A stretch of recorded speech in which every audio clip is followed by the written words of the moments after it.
Hello, everybody, and welcome back to Two Spot Monkeys Live. I'm Jim. Tom is with me as well. Tom, good to see you in chat again. Jim, likewise. How are you today? I'm doing well. It is snowing here in Nebraska today. On Wednesday, it was 70, and I was sweating outside working on, we're putting in a splash pad at the facility that I work at, the long-term care facility that I work at, and it'll be put in the spring.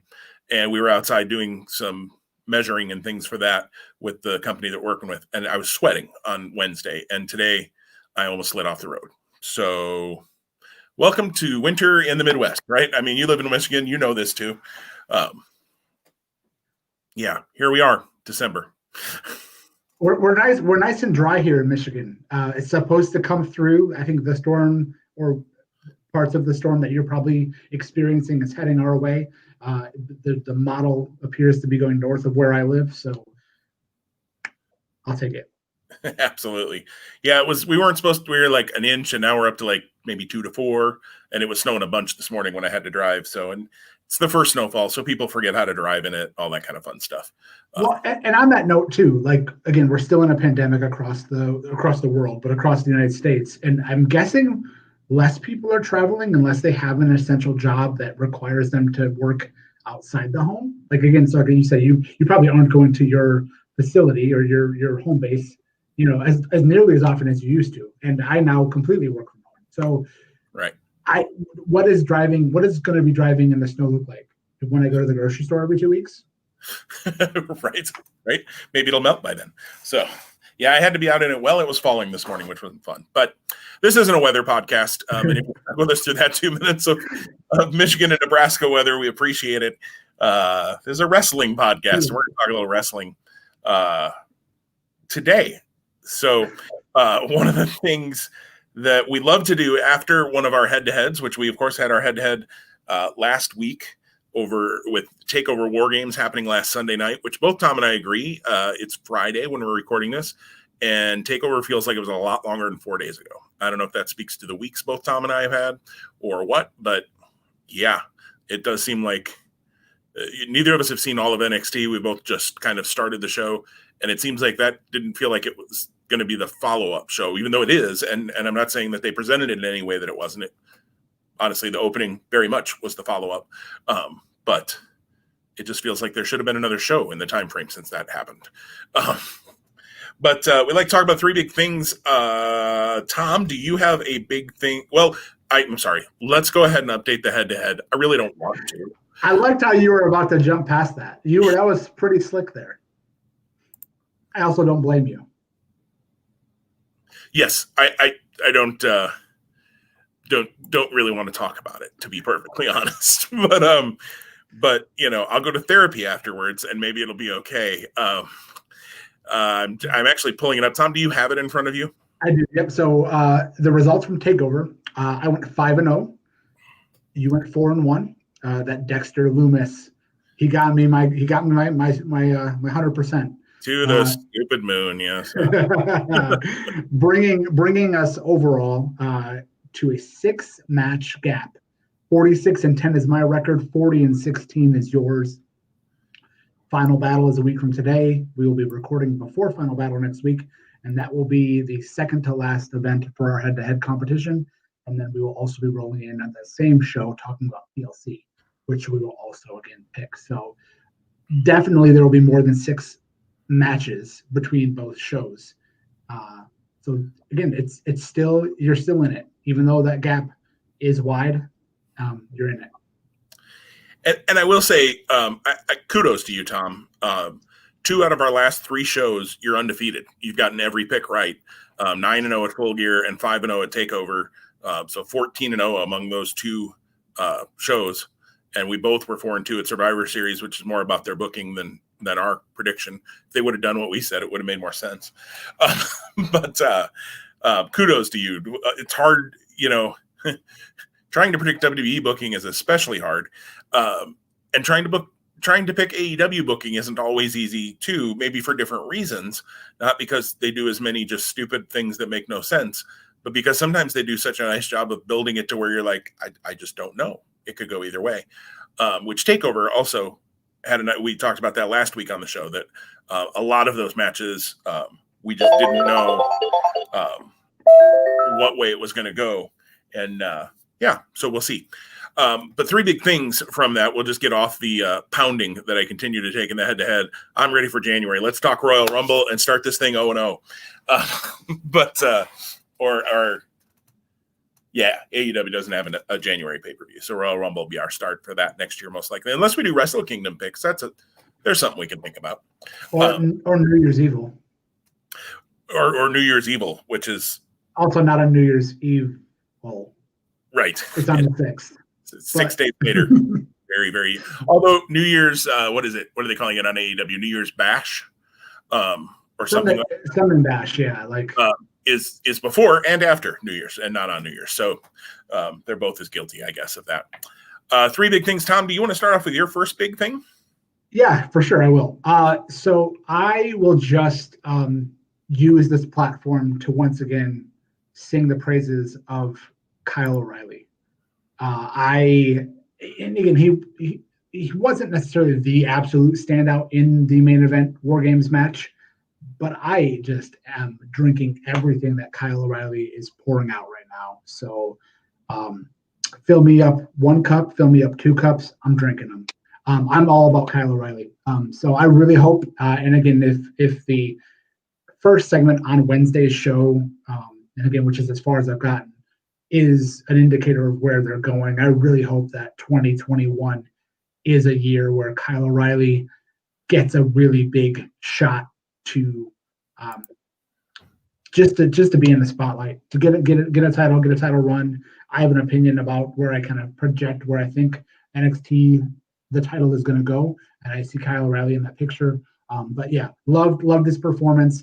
Loved that he started the match. He's my number one of the three big things that I have a takeaway from that show.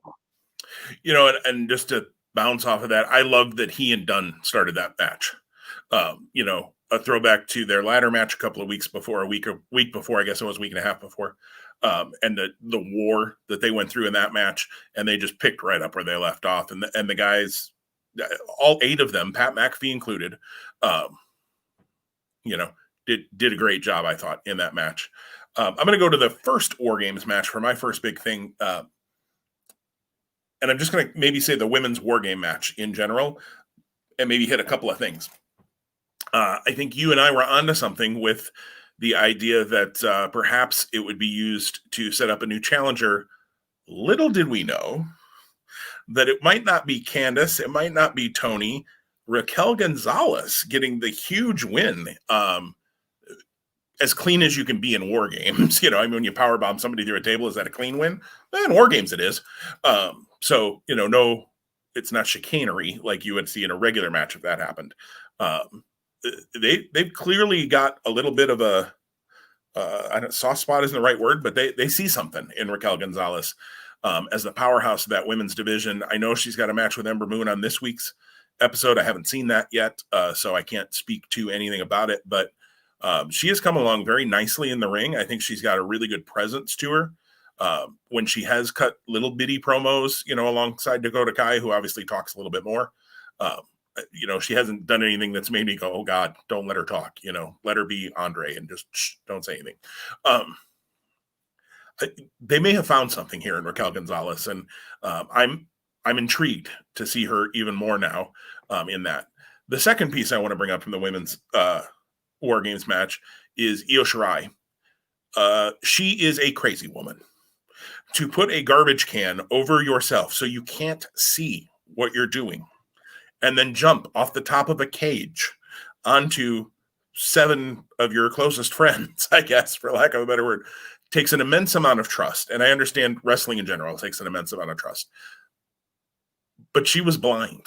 I mean, maybe they had a pinhole in there so she could see they were in position, or something. I don't know. It wasn't obvious if they did, certainly. And so for somebody to do that, she's nuts. And I loved every minute of it because I went, holy crap.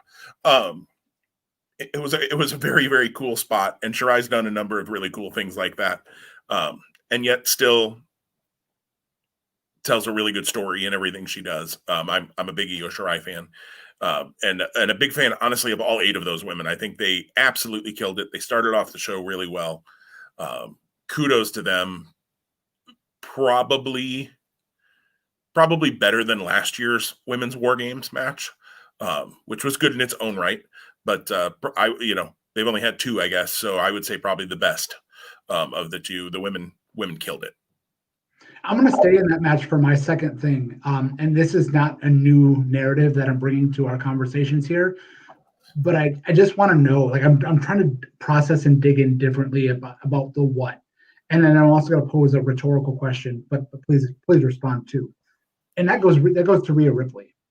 Like, I just think about the 2020 year. And again, it's a little bit of a crapshoot because of the pandemic. But when I think about the path that Rhea was on from January to March, and then how things have been from April to now, I just don't know where they're going with her. And, we've both shared before, we think that she's destined for either Raw or SmackDown, and that there would be the freshness there of her with numerous talents. And I don't think we're not getting there yet that I'm aware of. I haven't watched Raw, and again, of course, didn't watch NXT, but typically would have heard something. As you even only remain so spoiler free for so long. So unless you just turn the computer off, yeah. Right. So the question then that I ask is, as fans, or just between the two of us, should we be tempering expectations on different talents that and begin to adapt to an idea of maybe an ebb and flow for some talents? Like, so I would say that right now Rhea is in an ebb of her trajectory, right? I think you could easily push her. I think she has all the tools, but where's the spot for her? So is she in an ebb, and then she'll eventually get back to a flow, and maybe that's when she goes to Raw or SmackDown? Because it seems like she's done all that she can do in NXT. So that's that. But I think you can apply that just generally in wrestling. Like, when you're looking at development of talents, storylines, personas, are we wanting too much too fast, or is there something else? Yeah. I agree. Rhea has had a strange year. And you're right. Everything's strange this year because of the pandemic. And I don't doubt that the pandemic, along with Charlotte Flair being out with surgery, probably changed some of Rhea's direction. Triple H had made the comment that, when Io won the title, it was all part of a long-term story with Charlotte and NXT, which you would assume would also include Rhea. And they've said they've had to pivot from that because of Charlotte's need for surgery and, the pandemic and all of that. Where do they go from here with Rhea? I'm interested to see NXT from this week and see if that is even touched on, or if it's the Peyton Royce treatment. That I will now call it that. I'm going to start a new game called Where in the World is Peyton Royce? Because you pin a former world champ, you don't get on TV. I don't know what happens. That's not Rhea's case though. But I think I don't know where she's going. I don't know. I hope something happens soon though, because I do fear that she loses luster after a while. Especially if she's kind of just middling. It'd almost be better for her to just leave TV for a while and then come back to wherever she's going to come back to. And then it's a big deal. Oh my God, Rhea Ripley's back and she's on SmackDown or Raw or NXT or whatever, or AEW. No, I'm sorry. You got to be over 60 to have those big signings. Little shot. Sorry. So I think it'll be interesting. My second thing. I'm sorry, real quick. I just wanted to respond because as I was listening to you, another thought came to mind, and I wonder how relevant this is. I think it's actually relevant, but I wonder your take on it too. How are we to determine? How is anyone to determine who's actually getting over and who's getting a response? Right? Like, there are very few fans, and in some cases there are zero fans, other than like screens, which how they're getting them to respond in real time and or piping in sound. That's amazing, but it's still not the authentic, like, ask every 18 inches, in a stadium or in a venue. So how are they gauging who to push, who to put over, who to promote? I just thought about that when I was listening to you. Yeah, I don't know for sure. My assumption would be that they're determining that based on how they always determine it, which has absolutely nothing to do with the audience anyways. And it's who's over with Vince. I just, now I do know they do have the WWE Fan Council, I think they call it, that they send out emails to. I'm a part of it. I had joined it a while back, and you can fill out surveys. It's usually after pay-per-views. Occasionally they'll do other ones about viewing habits or what do you think about this, that, or the other. But it's usually after pay-per-views, and I usually do fill it out. And I'm bluntly honest in it about what I thought. And you get entered, if you fill it out, you get entered in a drawing to win a $50 WWE shop gift card, which I would tell you that I think is all bunk and they don't actually ever do it, except that I actually have won one once. So apparently they do actually give them out. So, whether they take that into consideration or not, I don't know. But ultimately, WWE is booked for one man in almost all cases. Occasionally he will pivot, Daniel Bryan, WrestleMania 30. We've seen those, but they're few and far between. So there's that. The second piece for me was the tease of Karrion Kross returning, and a little bit of an annoyance, frankly, with Tom Phillips. Is it Tom Phillips? Is that who does NXT? Vic Joseph. Vic Joseph. As soon as I was saying Tom Phillips, that didn't feel right. He's on Raw. Vic Joseph, a little bit of an annoyance. So they showed the same kind of video that they showed when Karrion Kross debuted. And the Vulture, who almost looked like the Vulture was in the arena, but they never really made that clear. And Vic Joseph at the end of it goes, "Oh, well, that was weird. Don't know what that was about."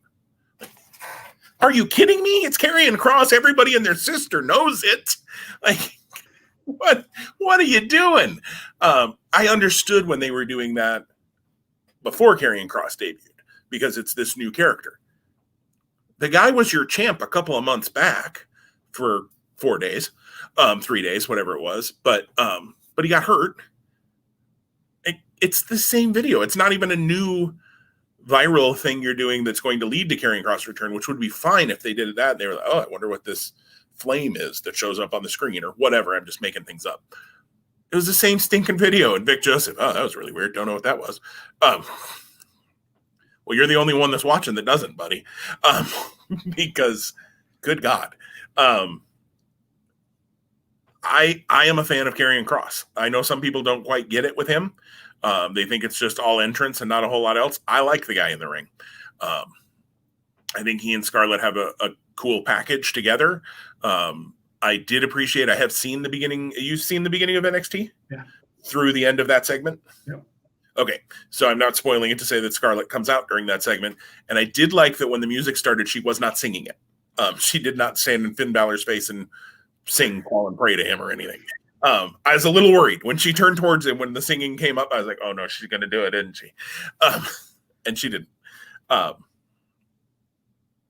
And without knowing how that episode ends and where they're headed for New Year's Evil and all of that kind of thing, and not getting too far off into another thing, I liked that the NXT title started out that episode as feeling important. You had 4 guys who were all saying, "Hey, I'm coming for that."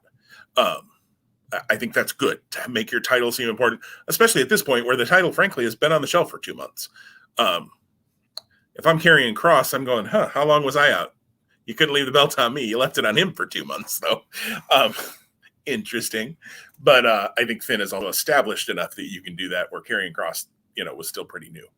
But I liked the tease, other than the whole completely stupid Vic Joseph comment at the end of it. I like the tease, and I'm excited to see what Kross does. I think you got to put him right back into that title picture. And again, based on that segment 1, I think we're headed for Damian Priest, which is not where I thought they were going to be heading, based on what we talked about last week with TakeOver, and then how that played out with the North American title. And I'm okay with that, because I think a potential Karrion Kross Damian Priest match is going to be amazing. So if we get there, I'm good. My only thought is, Priest hasn't won anything in a little while now. I mean, that's just, who do you have win that? You almost got to put crossover coming back. So I don't think you're going to hurt Damian Priest necessarily. I think he's a made man enough right now that he can probably take that loss and you move him on and get him some wins. And that's a good problem in NXT to have. People that are over enough that you're like, ooh, who do you put over and not drop somebody else in the process? Well, therein lies my question. How do you determine who's over? Right. That's my assumption of who's over. Right. And we agree. I think he's a great talent. I think he's shown in 2020 in the ring. Damian Priest is upper echelon in NXT. It's actually funny. I watched the Keith Lee doc. I don't know if you've seen that yet on the network. I haven't yet. Okay. I had completely forgotten that Damian Priest was on Team NXT at the Survivor Series last year. It makes sense now because of where he's being featured and focused on. But to think that was a year ago, I'm like, okay, well, I mean, and obviously they know what they've had in him. And then I also, as I was watching NXT, this is not my third big thing, so I apologize. I just remembered saying out loud to myself. We go on tangents? What do you mean, Tom? Right. I know. Yes. I remembered saying, I wasn't digging you as Punishment Martinez. I mean, I didn't dislike him, but he wasn't ever someone that I was like super giddy to watch. And that also speaks to how I was following Ring of Honor at the time. He is night and day now. For me, from who and what he was in Ring of Honor to who and what he is in NXT. So, yep, I agree. And going to our love of action figures, he's going to make a really cool action figure when they get to him. Absolutely, that might be one to pick up. I want that elite. They haven't even made the sculpt for it yet, but I want it. All right. So my third big thing is going to be the question of, can you win Rookie of the Year in pro wrestling with only 2 matches? Because Pat McAfee is amazing. And we knew this in the singles match with Adam Cole. And he does it again here. And he didn't look at all out of place. Like, this would be the time and the space. And again, I think you can argue 2 ways. This could be the time and place where he could get exposed, and or it's just the right time and space to have him pick the right spots and shine. And that's what happened here. Because granted, he's still so new to this. And who knows if and what his future trajectory in NXT pro wrestling is. You have to think there's something there. I'm always interested by I think it's the Wade Barrett comment where he said he's made $7 million across $1 million across 7 different professions, or whatever that statement is. I'm botching it and butchering it, so forgive me. But again, here's a guy who, again, Pat McAfee probably doesn't need money, so he's doing things that he enjoys. Wow, what a life that you can live when that is what you're able to do. So, but no, I enjoyed Pat McAfee, and it's a little tongue in cheek. I don't think you can become Rookie of the Year after those 2 matches, but the ceiling is incredibly high for him. I agree. He was amazing. He was amazing. My third big thing, I'm kind of waffling around on what I want it to be, but I'm going to go with Ciampa, Tommaso Ciampa. I've been a fan of Tommaso Ciampa since my first real exposure to him was in Ring of Honor. I was aware of him before, but I really hadn't seen a whole lot. I wasn't watching FCW when he was in the developmental system before that, when he was a very different character. So if, I probably had seen him work some job, matches here and there for different companies, and not known who he was, kind of thing. But I became a fan of him right away in Ring of Honor. I've always loved his powerbomb to the knees finisher, which I know he isn't doing as much anymore, which is probably a good idea for a guy who's had some knee issues.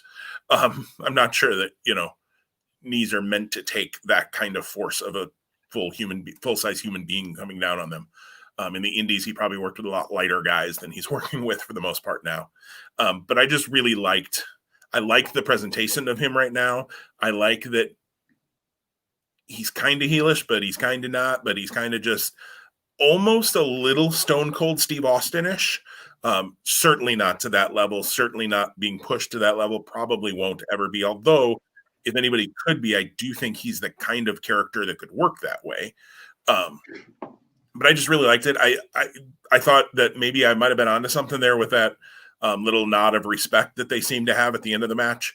I don't think it's going to lead to a Ciampa Thatcher team or anything like that. But when I saw the little respect thing, I was like, woohoo, I picked it. Too bad I don't get a point for that. But just the presentation of Ciampa I've really liked lately. I know on this week's show he wrestles Cameron Grimes, which I think should be really good, and just such an interesting character dynamic between those two people, those two characters. So I'm interested to see that match when I get a chance to here, whenever I get a chance to get to NXT this weekend. So Ciampa was my third big thing, and just I'm so glad he's back, and doing what he's doing. Yeah, let's hope that was a springboard for him to do something more consistently. Because again, as I mentioned last week, I just felt like it was some really inconsistent delivery of him as a character and as a focal point. So it'd be awesome to see progression from there. Absolutely. Well, that is our three big things for War Games. Anything else from War Games stick out to you, Tom, that kind of our honorable mention? Sometimes we have things to throw in. This was a shorter card, match-wise, not necessarily lengthwise, but match-wise. Yeah, the other two things that I'll just pull out quickly is just Cameron Grimes. I think he's the guy where, again, I don't think losing ever hurts him. He should have won. I don't think losing ever hurts him. I mean, so that speaks to your talent and your ability. If you can maintain a little bit of that Teflon, kind of it rolls right off you, and you still maintain your presence and your persona. That's a good thing. But you have to wonder, like, where do they go? So to your point that you made about Ciampa and Grimes on NXT, eager to see how that match happens and plays out and what direction.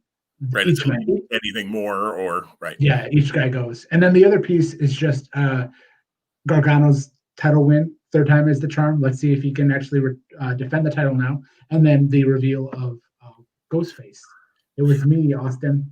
I gotta admit, I kind of love that.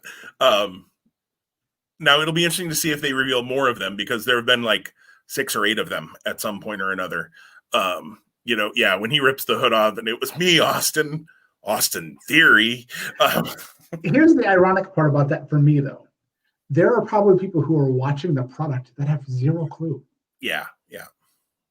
And arguably, Austin Theory probably should have zero clue because he's that young. Right. He was about 4 when that happened. But at least he's enough of a fan of wrestling to know, to do it. As cheesy as that was, however many years ago when Vince did it, and kind of for me, it was a little bit of a groaning, like, oh, of course it was Vince McMahon. I don't know. I got a chuckle out of that at least.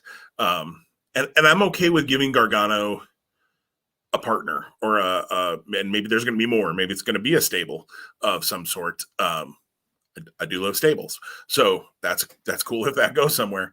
I think you can tell some stories, and Theory's got some talent. So, let's see, maybe Gargano is not a bad guy to mentor that kid. And potentially, there's been some accusations against Theory of maybe not being the best person outside of the ring. He's young. So maybe he's made some really stupid mistakes. Maybe he's made some bigger mistakes. I don't know. I don't know the depth of those accusations. Gargano always seems to be the kind of guy that everybody speaks very highly of. So maybe a little mentoring in and out of the ring isn't all bad for Austin Theory either. He's a young kid who could have a great career ahead of him, probably needs to keep his head on straight. Gargano might not be a bad person to pair him up with, to learn some of that. So, and you could please don't, but they could do some sort of like love triangle with Candace falling for the younger Austin Theory. And I don't know, you could do something stupid like that, but from my words to the ground and never into Triple H's ear, please. Vince would do that. He would have started there, but maybe Triple H will stay away from it. Next thing we wanted to touch on was the AEW presentation and just AEW in general, maybe. You've seen it. We're both current on AEW. So we've seen, well, let's talk first, maybe before we talk presentation, Tom. We were both really looking forward to Sting talking on this week's episode. I'm curious your thoughts on that segment. Underwhelming in a word. Yeah, and there's nothing more I can really say. It certainly appeared to tease something more between he and Cody. And he said he's going to be there for a while or a long term, but he didn't give any like motivation for why. So, yeah, underwhelming. How about you? Yeah, underwhelming would be the way to. He kind of said that he was there for something with Darby. That seemed really familiar to him. Black and white face paint, sitting in the rafters, all that kind of stuff. I'm good with him having some sort of alliance or something to do with Darby. I think that would be a good rub for Darby. But do that then. AEW does this occasionally, where I think they try to do too many things at the same time. And they would say they're creating branches to the story, I'm sure. And they are at some level. But if he's there to mentor or something Darby Allin, then he's a babyface. But yet he kind of acted like a prick to Cody. Who Cody himself kind of sometimes flip-flops between aw shucks good guy and arrogant, maybe almost slightly getting heelish guy. I don't mind shades of gray, but just tell me stories. Don't make me always. There's a difference between going, oh, I wonder what's going to happen next, and what the hell are they doing? And I felt a little more the second way than the first way on that. Sting didn't say much. But that was kind of a theme for the night. And I don't know, this might get into our presentation idea of the live shows versus the tape shows. But the other piece that to me was underwhelming was Kenny Omega and Don Callis on Wednesday night. I had watched their Impact segment from Tuesday night. Impact put that full show up on YouTube, which was very cool. And I thought a great idea from them. I might have loaded the rest of the show up a little better. But I also don't know when they taped that versus when this all came in to be, I don't know. They might have just had to insert it into what they already had planned for this week. So, I don't mean to take them to task for that too much. I thought Tuesday night's promo was really good and fun and told you a little bit and, all of that. But then Wednesday night they came out and they kind of just did the same shtick with Tony Schiavone instead of Josh Matthews. Don't get me wrong. I love Justin Roberts' intro. We've talked about that before. I love that he finds a new way to work North Carolina into it every week, which I still don't fully understand why, but it's fun. I was like, well, I watched Impact. Why did I need to see this promo? It didn't advance anything. They told me the same thing. Did they just think nobody watched Impact? Which Impact had a pretty big viewership increase on Tuesday night because of that. So already, if I'm Impact, I'm happy about this. AEW also had a viewership increase. So from that alone, good job. But move the story along. I don't mind a slow burn. In fact, that's probably what I'd prefer here. Don't hotshot everything.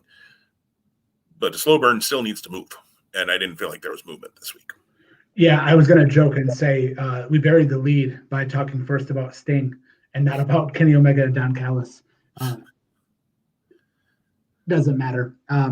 Because we're gonna cover it all here anyway, because we don't ever stay on topic. But yeah, I actually completely agree with you. And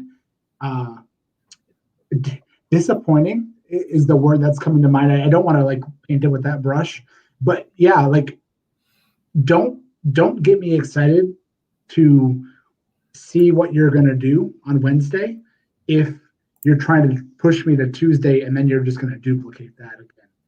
I would have preferred just one more nugget to have been given to us as fans on Wednesday. But yeah, it seemed like it was. And again, the presentation landed for me much better on Tuesday with the Impact show than it did on AEW. And I would imagine you don't want your presentation to be that. Again, I don't know that it's how other folks interpreted it or felt, but that's how it felt for me.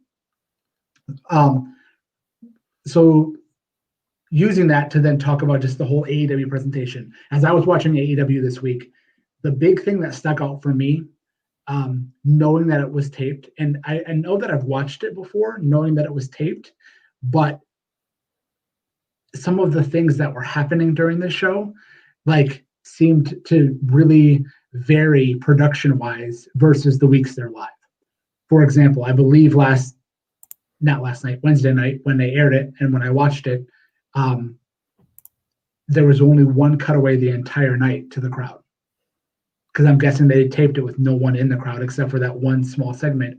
Or that was just literally a capture from the night before or whenever they taped the previous show, and they plugged it in. So they're not going to the crowd for reactions on a tape show, at least this week, that they do on a live show. It's much more of an interactive difference. And also, even the people on the ringside, those wrestlers there, the number was diminished on this week's episode versus the previous week when Sting debuted. So that was number one. Number two, the production and the camera cuts, there's a lot more replays, and they tend to rush them or blur them together without giving things time to breathe, from my perspective. So that was a takeaway that I had as well. And then just the structure and the flow of the show, for me, the energy was just different. It shouldn't have been. Again, it was a really good show. I thought it built well because that main event was really good, and I love the way that it ended. And I think it's telling an even better story. There's a lot of moving parts there, but those were my takeaways. And I know that we had kind of talked about having this be one of our kind of topics for the day, and you hadn't yet noticed that. But I would challenge you in a way to, when you watch Dynamite next week, knowing it's live, and then knowing that the week following is taped, to kind of not, I don't want to bias you, right? But I just try to discern any differences that you can, because I'd be interested in your feedback and how, again, and I don't truly believe that I set myself up to enjoy the show less or be less engaged as a viewer. It's just those were the things that, again, organically felt different on one level of presentation versus the other. Now that you say it, you're right about the crowd cuts, and I hadn't given that a thought. Obviously, I hadn't caught it, but you're right about it. Like as you said it, I was like, oh yeah, you are right. And in fact, I do remember thinking and watching this week's episode when the snow started for Sting to come out. I wasn't sure if that was this week or if they were showing something that had happened the week before when he debuted, which just goes to, they weren't showing the crowd responding to Sting because maybe there wasn't one. And I think you're probably onto something there. I think that is the case. And it probably is a stock crowd footage they use, when they did cut away to a crowd shot real quick. Yeah, interesting. It'll be interesting to watch for that. And just notice changes. Like you said, I'll try not to be biased. But I think you're right. And interesting to see, I guess my question is going to be, and not that we have an answer to this, is it better to do that if they're taping the taped shows in front of no crowd and kind of piping in the noise and just making it sound like the crowd's there without showing them?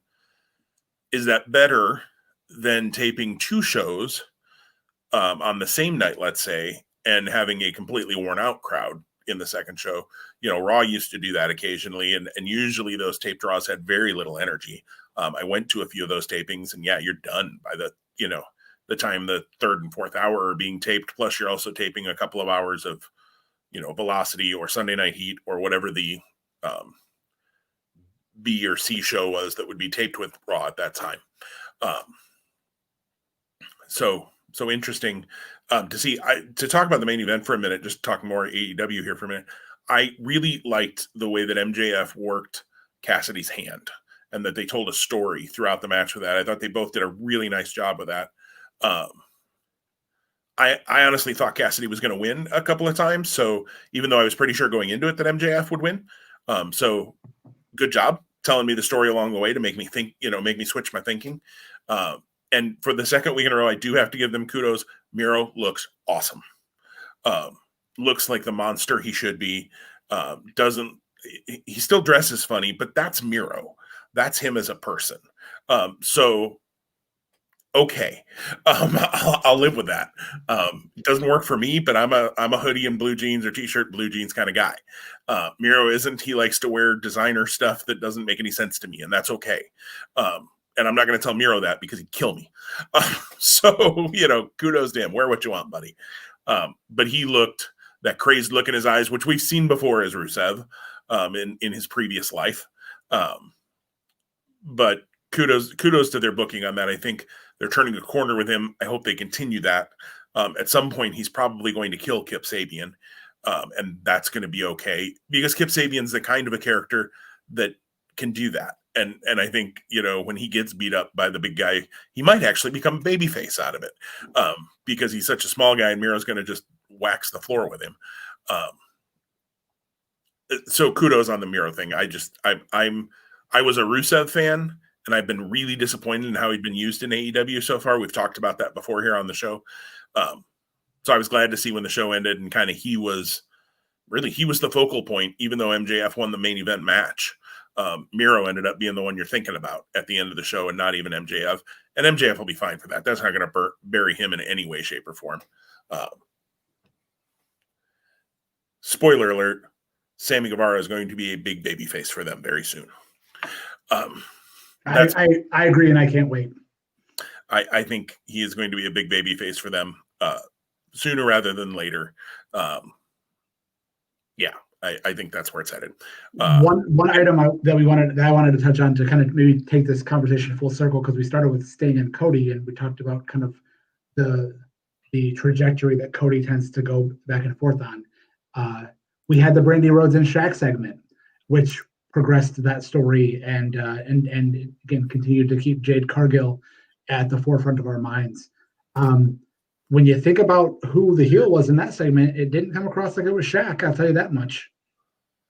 It didn't? No, with Brandy, like I thought the way Brandy handled herself was very negative. And that's interesting. She was negative, but she kind of explained that. I felt like with her, if you come at my family, like you're going to get this out of me. I thought Shaq definitely had a heelish tone at the end. I thought he was playing nice guy for a long time. And I say playing because of what he did at the end when he said, well, your arm's still in a sling.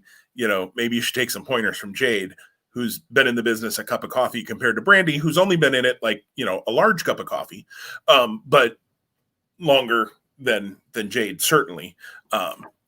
And she's the, chief branding officer of a major organization. So, hey, kudos to her. So I felt like Shaq came off, although her throwing the coffee or whatever it was in his face, the look on his face, I don't know how I was supposed to take that at the end. It didn't look like enraged. It looked kind of dumb, to be perfectly honest. The look at the end of it took me out of it. As I was like, oh yeah, she's really mad at this guy because he just, insulted her. And then he gives this like, look at the camera. I almost expected to hear like something go like wah wah in the background, and like the Looney Tunes circle that would close at the end. That'd have been the perfect way to wrap that up. Yep, like that's all, folks, or whatever. I'll tell you what, that segment moved that story along and did absolutely nothing to make me give any more of a rip about it than I didn't before. In fact, when they did it, I was like, oh, I thought maybe that died a slow death and we just were going to move on and forget it ever happened. But we're not. Okay, so Cody is feuding with Shaq. Cody has some sort of a thing with Sting. There's Team Taz. Like, everybody hates Cody. Apparently, we're going to do a new sitcom, I don't know. Can't say they're not doing anything with Cody. They're doing everything with Cody. And I wonder if I assigned value, quote unquote value, to Brandy as being an executive of the company and how she handled herself, and that's why I thought she came across as a heel. And I wonder too, what is the breaking point, perhaps, when fans get to come back in more than they currently are because they're doing outdoor socially distant shows. What is the tipping point for them being themselves and the executives to the point where those executives become too much and like people begin to resent them for that because they're using that power to do what they're doing. Like, so again, I saw Brandy throwing the water. Yes, she was offended. Yes, she was defending herself, but she's also needs to be, to me, she needs to hold herself in a higher regard. And so throwing water in someone's face doesn't do that for me. I see where you're coming from on it. I think it'll be interesting to see how it goes forward. Yeah, they didn't keep that clear, certainly, either direction on AEW. So, hey, whatever you guys think about AEW, tell us on our social media. Hit us on Facebook, hit us on Twitter at 2spotmonkeys or 2spotmonkeys on Facebook. Shoot us an email, 2spotmonkeys@gmail.com. Let us know what you think. Maybe Tom and I are crazy, and that's probably true. Well, let's talk a little Ring of Honor, Tom. Ring of Honor has Final Battle coming up, and we'll do a head-to-head next week, although some news came out today that is going to make that a little more challenging for us, in that 4 stars have apparently, if I'm reading through the tea leaves on it, Kenny King has come out and said he tested positive for COVID-19. That's been on Twitter. The other 3 that they've said because of pre-travel medical restrictions, Bandito, Flamita, and EC3 are not going to be able to appear at Final Battle, which my understanding is they're taping Final Battle maybe even today, yesterday or today. In fact, I thought I had heard. And that doesn't shock me. It doesn't need to be live. You don't have fans. So tape it, get it right, and tape it when you've got everybody who's already tested negative there so that you don't run the risk of a week from now you can't. But that also probably means those individuals are not going to appear on the TV. They're also taping, which I would assume is going to be the follow-ups from Final Battle. That's what they need to tape yet. So, but they've announced they've announced the full card, although now the matches that were involving Bandito and Flamita, which would be the 6-man tag, and the EC3 Jay Briscoe match are obviously not happening, or not happening in the form they were announced in. And they've announced that those card changes won't be announced until Final Battle Hour 1, which is the free show that they're going to do. The first hour of Final Battle, it's going to be a 4-hour show. The first hour is free on Fight and YouTube and Facebook and everywhere else, which will feature the 4-way for the Dragon Lee TV title shot later in the night. Obviously, we're not going to be able to pick the 6-man tag team title match now, or EC3 and Jay Briscoe. So cool. Give me 2 less matches to try to make up my 6-match negative streak. But COVID continues to kick us. But that being neither here nor there, there's still like 8 other matches we'll be able to pick, because there's 10 matches on that card right now. You and I both had some text messages back and forth. Do you want to talk about that, or you looked like you were going to bring something up there, Tom? I do want to talk about that. So I pulled up the card. I've got 1, 2, 3, 4, 5, 6, 7 matches. What am I missing? I have the first ever Pure Rules tag, Tracy Williams and Rhett Titus from the Foundation against Freddie Ahai, Wheeler, Utah. Okay. Pure title, Gresham versus Flip Gordon. Yep. Which is going to be one of the things we talk about here in a moment. The tag title match, which is Gresham and Lethal versus PCO and Mark Briscoe. Okay. The grudge match of Vincent and Bateman versus Mike Bennett and Matt Taven. The 4-way for the TV title shot and the TV title shot, or the match itself, and then the world title match. So obviously there's the 2 matches that are going to change. Yep. And then the last one they announced. They actually didn't announce it until week by week, so it hasn't been on TV yet. Danhausen will take on the Mecca, Brian Johnson, and if Danhausen wins, he gets his contract becomes executed with Ring of Honor. He signed a Ring of Honor contract, but he has to win a match by the end of the year. So they could have Brian Johnson win that match, and then Danhausen wins like on the next TV, but I'm gonna tell you right now, my pick's gonna be Danhausen to win that match. I was about to say, do we even need to put that on out there, because we're gonna pick the same thing? Right, we're both gonna pick the same way. Brian Johnson is a character who is going to lose most of his matches probably, and Ken, because that's kind of his character. So it was kind of the match I figured they would go to for Danhausen, and Danhausen's going to win that match. So that's the other one they added on Tuesday on week to week, or week. Yeah, so I guess for me, let's back up to last week's TV. So last week's TV had Vincent and Mike Bennett, which is what has given us now this tag match, and that was the opening segment on the show, and it was okay. I kind of projected this is where we were headed, so it didn't make me feel strongly one way or the other. It was just kind of there. But then as the show develops, we get the reveal of Mark Briscoe having PCO in a box because he's gone out and found a partner. Saturday Night Live song, PCO in a box. since his brother had made his own bed, which is now a disheveled mess. And then later in the night we get the pure match, which is Tracy Williams and the returning John Walters. Really great match, and it made me go, okay, you invested energy, money, equity in bringing back a Ring of Honor legend, quote unquote, term used loosely because John Walters, again, was a champion, but again, his resume in Ring of Honor is what it is. So I was actually surprised he came in and I saw him winning against Tracy Williams, even though I wouldn't have agreed with that because I thought he was going to be the Gresham challenger. But no, we get told, because Flip Gordon's there on commentary, Flip Gordon is getting the title shot. And we both were like, oh, okay, that seems kind of out of left field. And then as we fast forward to this weekend, which the TV has not yet aired for Ring of Honor this week, we have a pure match between Josh Woods, who recently beat Jay Lethal, and Flip Gordon, who is just getting into the division. Yep. I don't know what else to say, because here's the thing, not to tip my hat totally, because I think it's going to be different now, and it may not. I really thought that Josh Woods beating Lethal and then being in that four-way was a path to him getting the shot at Dragon Lee. Maybe that's not what's happening now, because I can't imagine Josh Woods beats Flip Gordon this weekend with Flip Gordon being the challenger at Final Battle.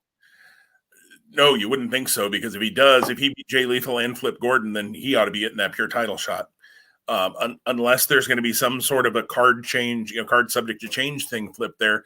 But then I don't think you would have put Josh Woods in that four-way. So are you going to move Flip Gordon to the four-way? That would seem really pointless and stupid. Flip Gordon is a weird thing for me. Like he's okay in the ring. He's pretty, maybe even good in the ring. His personal beliefs that get shared on Twitter leave a lot to be desired to me. But that neither being here nor there, I really try to watch wrestling as the characters and not who they are as people, but it's hard sometimes to separate that depending on what the situation is. I'll leave it at that. For instance, to this day, I have not watched a Chris Benoit match since that night.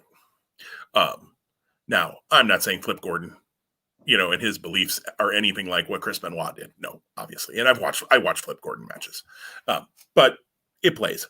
But he's also been so start and stop in Ring of Honor. Like he's got this world title shot, and they kind of make it seem like he's going to be the next heir apparent to the world title shot. And I kind of see it as like he's going to lose a Friday night in St. Louis match. I know I've used that analogy before, but it's, when Ring of Honor used to do double shot weekends, usually the Saturday show tended to be the bigger show. And Friday night was kind of the warm-up show, whether it was in the same town or another town. And there are certainly weekends that didn't pan out that way, and somebody can pull up all the results and tell me how I'm wrong about it, and that's fine. Good for you. But Flip Gordon challenging for the Ring of Honor world title, for me, means nothing. Flip Gordon challenging for the pure title when he hasn't done anything in the pure division, nothing. John Walters coming in and not having done anything in the division because he's a former pure champion, I could have dealt with. Like had he not had a match with Tracy Williams or something. You and I both kind of thought John Walters was going to come in and maybe win that match and that he was going to get the pure title shot. Okay. John Walters is not even listed on Final Battle at this point. And probably won't be unless they, I don't know that they're going to be able to bring in anybody to fill in those spots.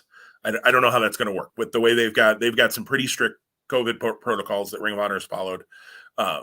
and I think, frankly, well, yes, there are a lot of things that politically you can talk about Sinclair and all of that kind of stuff.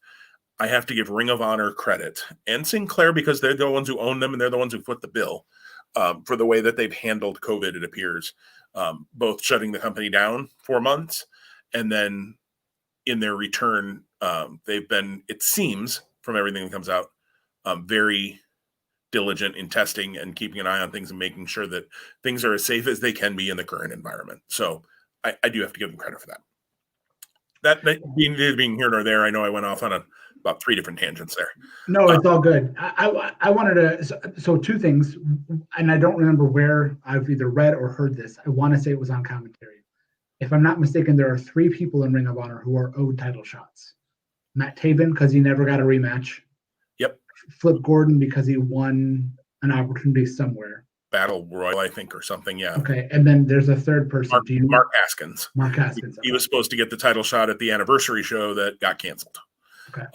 So he's owed a title shot as well. Of course, we haven't seen Mark back because Mark is, I believe, in the UK probably right now. Haskins is another one, frankly, who I haven't felt that build for him. Like, oh my gosh, yeah, he's a world title contender. But I wasn't watching Ring of Honor quite as regularly at that point either because my TV was really weird about when it recorded. It's been a little more consistent now. And I've also made it more of a point to watch it because I've really enjoyed it since the reboot has started. And I've enjoyed the story. So yeah, Flip Gordon that was weird.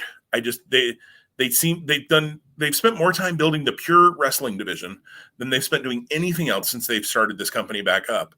And then you give the title shot at Final Battle to a guy who hasn't had a single match in the pure division until the week before Final Battle, when it almost feels like you booked him in that match because somebody went, hey, Flip Gordon hasn't had a match in the pure division yet. We should probably give him one. Let's put him over the guy that just beat Jay Lethal because that's probably what's going to happen. Maybe we're both wrong. But and when I think about long-term storytelling, like, and the value of wins and losses, which I think, we've gone around this topic a lot, but really WWE doesn't exist. But in Ring of Honor, it probably should exist, much like it does in New Japan to a certain extent. So here, when you have what you have, and again, if Flip Gordon beats Josh Woods this weekend, it's like, why did he beat Lethal? Like, I mean, at least go to a draw and have Lethal get. I mean, because you had Lethal beat LSG with the draw. If you have Lethal beat Woods with the draw, there's a couple of different past storytelling there that you can do, especially because Woods and King in the tournament had a draw.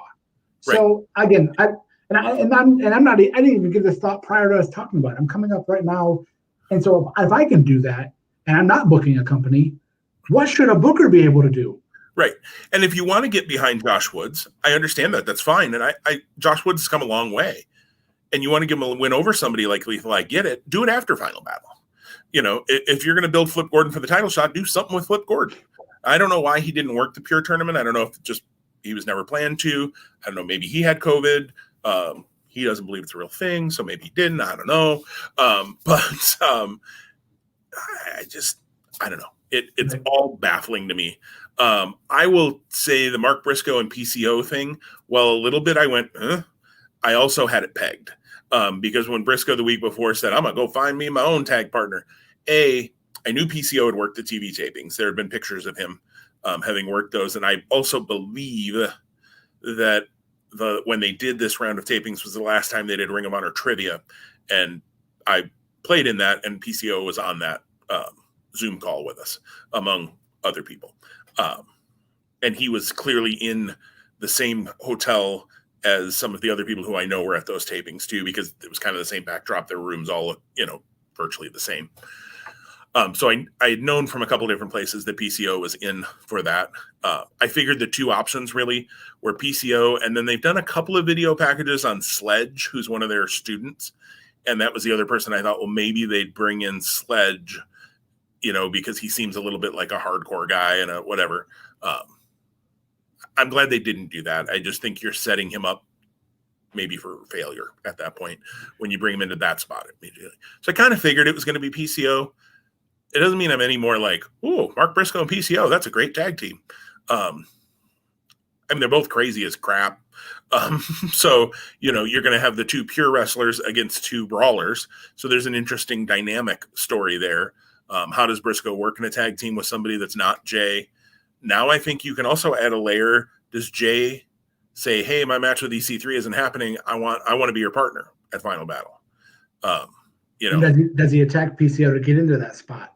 Or does Jay say, hey, you guys do your thing, but later on, the three of us, we're fighting Taylor and the SOS. And let's get two sets of straps tonight. Because and maybe that doesn't happen at all. I think that would be a good match. I think that'd be a fun match. I think it'd be a wild match. It's probably already happened. So universe, tell me. But I guess more so than anything is Final Battle without a big Jay Briscoe moment or involvement is hard to think about. Right. And that would make some sense too. It also play off the SOS Briscoe's match that we had a couple of weeks back on TV. So good thinking there. That actually, again, probably trying to reuse some of the talent who's there and not bringing anybody new in. They're going to have to eventually hear probably on Final Battle, they'll announce that the 6-man titles have been vacated or something. Mental note, drop Bandito before then. In our fantasy wrestling league. Can't stand to lose those points. As the person who's on your tail in that league and who was in the front running spot the entire league up until most recently, I encourage you to keep Bandito on your roster. You might get dropped while we're talking. I had a move I was planning to make, but now I just might pivot and make Bandito the drop. Anyways, again, not breaking down the fantasy wrestling league, although that'd be fun to do for Annette would enjoy that probably, who listens to this and is joining us next year in our league, which we are currently in the midst of our draft for. But that needs being here or there. It's going to be interesting to see how Ring of Honor handles this. I will say kudos to them for getting the word out right now that those four men, 3 of whom were announced for the show, will not be on Final Battle. They didn't do a bait and switch. They didn't do a when you tune in, well, card subject to change, folks. This happened. They came out right away. Now, granted, none of them were in the world title match or anything, but they were into a 6-man tag team title match in Bandito and Flamita's case and a very promoted match in EC3 and Briscoe. Knowing that their TV probably is already ready to roll and they might not be able to edit that stuff out for this weekend, kudos to them for getting the word out right away that those people won't be on Final Battle. I'm giving Ring of Honor a lot of kudos here, but they've earned them right now. So with the way they've handled things, we'll see how the show goes. We did get confirmation this week. You tagged me on Twitter with it, and I had seen it as well, that Honor Club memberships, all Honor Club memberships, both monthly and yearly, do get pay-per-views for free now, which they had announced just before they shut everything down. They have stayed with that. So you can get Final Battle for $20 on Fight if you want, or you can pay for a month of Honor Club and get it for $10. Why anybody would pay $20 on Fight, I'm not real sure. Because if you have Honor Club and you're used to using Fight TV to watch other wrestling things that come on, your Honor Club membership works through Fight TV. So you can use Fight to stream it to your TV, no problem, even if you don't have a Roku with the Honor Club app or those kinds of things. So that is how I am intending to watch Final Battle. I'll be signing up for Honor Club here in the next week and watching it. Hopefully, as it happens Friday night, I do have a trivia game before that, but because the show doesn't actually start until, I guess, 7 o'clock with hour 1 for me, I might be able to watch it after if my wife doesn't mind seeing me at all that evening. We'll see how that goes. What I'm saying is it could be Saturday before I see much of Final Battle. But we'll talk more about that next week when we do a preview for Final Battle and TLC, which does have a number of matches as well already announced. And I assume they will finalize some more, perhaps even tonight on SmackDown and next week on Raw as well.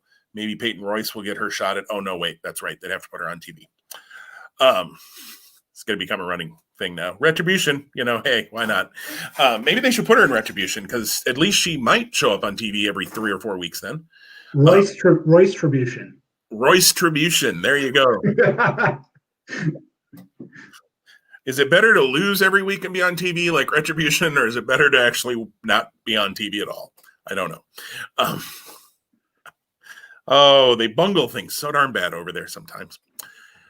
Well, Tom, that's all the topics we had scheduled. Is there anything else? You look like you have a thought. Yeah, well, we were going to talk about favorite holiday gift wrestling themed ever, but and I forgot to put that banner on here. So it's all good. We're running up against some personal clock stuff with our recording, so let's put a pin in that one, and let's come back to it either next week or the week after. In the season of gift giving and holiday time, I think I have a fun story to share. I would love to hear what you think. What is not more than what you think? What actually is for you the best wrestling related gift you've ever received? Yeah, I'll have to do some thinking. So it's probably better that we put a pin in that so that I can think through that. I certainly have memories of being a kid and getting wrestlers, at Christmas time. I say that, and there might be a wrestler or two on my Christmas list this year as well. So, almost 43 years old, doesn't matter. But we are running up against some personal obligations. So we'll end things here for the week and say that next week we will be back with that double head-to-head episode, talking both Final Battle and TLC. Then after that, just kind of looking ahead, we're hoping to record something the following week, but that is the week of Christmas. So we may just have to watch schedules and see how that works to talk through three big things from those shows and other topics as well. And then we'll try and record something the last week of the year as well. Maybe we'll do some sort of like year in review or some awards, our wrestler of the year, or our, feud of the year, that kind of thing. That might be kind of a fun thing to do. That I haven't talked about with Tom before saying it here on the recording and putting it out into the universe. So Tom is nodding. There we go. Embassy Todd is who we're replacing Tom with, but no, our friend Embassy wanted Tom thrown off the podcast for, I don't even remember what the egregious thing you had said or done was. I praised Impact. I praised the second half of the Impact show. That's what it was. What it was. Which actually wasn't terrible. So, I mean, that first half, it was lost on me. Second half was not lost on me. So there you go. Well, maybe they get a different version over there in Malta. We don't know. So the Maltese Impact Wrestling version. All right. I think we actually beaten horses enough. But Tom, as always, it is good to sit and chat wrestling with you and everything else that we end up recording about in these times. Everybody else, please rate, review, give us 5 stars if you can, or less, I guess, if you think we deserve it. But hopefully we're worth your 5 stars. If you do give us less, tell us why. Tell us what you'd love to hear from us.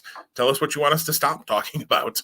And I know it's probably Retribution, but and actually, it just hit me, and I know we're running up, but it needs to be stated: the Detroit Lions defeated the Chicago Bears last Sunday.